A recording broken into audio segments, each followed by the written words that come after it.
On February 28, 2026, the U.S. and Israel launched coordinated surprise airstrikes across Iran, hitting dozens of high-value targets in a single massive wave.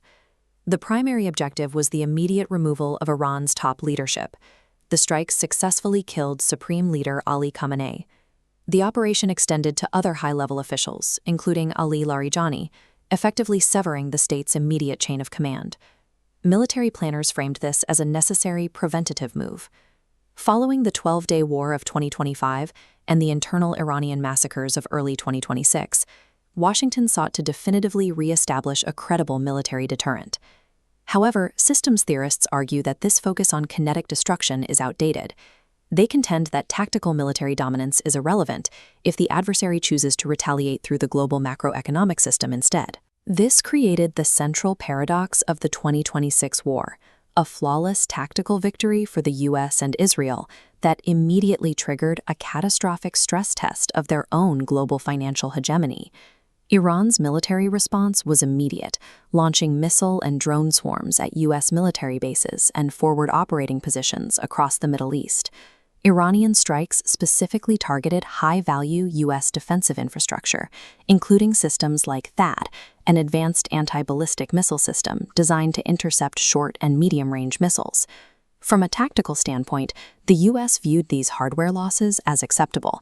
Planners argued that sacrificing THAAD, or Patriot radar units, was an expected cost for severely degrading Iran's ability to launch sustained ballistic volleys.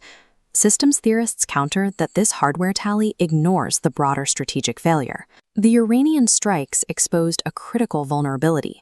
The U.S.'s expensive, fixed-site military architecture could be overwhelmed by cheaper, asymmetric swarms.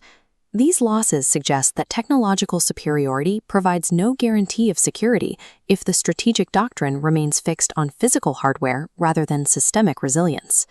The conflict's center of gravity shifted to the Strait of Hormuz, a narrow waterway that serves as the critical transit point for nearly 20% of the world's oil and gas. The U.S. military treated the blockade as a naval problem. They applied standard escort doctrines, similar to Operation Prosperity Guardian, expecting to break the Iranian hold through superior maritime firepower. Iran bypassed conventional naval engagement, instituting a $2 million safe passage transit toll for any commercial vessel not linked to the U.S. or Israel. This economic weapon was reinforced by a second requirement. All tolls and crude oil sales had to be settled in Chinese renminbi. This was a direct attack on the petrodollar system, the primary mechanism of U.S. global financial influence. Iran demonstrated that asymmetric actors do not need naval parity to defeat a superpower. They only need enough leverage to rewrite the financial rules of global transit choke points. To understand the fallout, we have to look at Michael Hudson's macroeconomic framework, which predicted a deflationary depression following the Hormuz closure. A deflationary depression is a severe economic period where falling demand and industrial output lead to mass unemployment and a contraction of the money supply. Standard market analysis incorrectly predicted that spiking oil prices would only cause localized inflation. They assumed the shock would be limited to higher prices at the pump. This chart shows the cascading effect. As costs of energy, helium, and fertilizer skyrocket, manufacturing becomes unsustainable, forcing industrial shutdowns across the Western world. These closures trigger mass layoffs, causing a severe contraction in labor demand and a collapse in the dollar's purchasing power.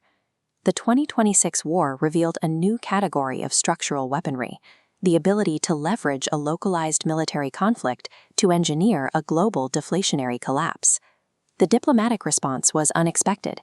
Major Gulf Arab states, including Saudi Arabia and the UAE, denied there was an imminent threat and publicly condemned the U.S.-Israeli strikes as illegal. U.S. tacticians dismissed this as realpolitik, assuming these states were simply acting out of self-preservation to avoid Iranian retaliation on their own soil.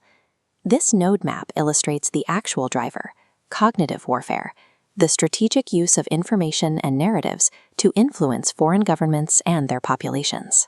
Adversarial campaigns weaponized sovereignty to frame the U.S. as a destabilizing aggressor, successfully fracturing the diplomatic coalition and leaving Washington isolated. A superpower's control of physical airspace is secondary if it loses control of the cognitive environment, providing its military presence with international legitimacy. In military terms, the US and Israel achieved their goals. They proved they could strike any target with impunity and successfully degraded Iran's physical state infrastructure. But the war also confirmed the systems theorists' view. In a hyper-financialized world, a weaker state can defeat a superpower by choking the global trade networks that the superpower relies on. The final tally shows kinetic objectives achieved, but heavy systemic costs: supply chain failure, diplomatic isolation, and deflation. These costs are rerouting the global map. As trade flows away from the US dollar, economic gravity shifts toward Eurasia. The war showed tactical success is a hollow metric if it undermines the victor's broader interests. By neglecting the systemic and cognitive domains, the US and Israel effectively traded a short-term military win for a long-term erosion of their economic and diplomatic standing.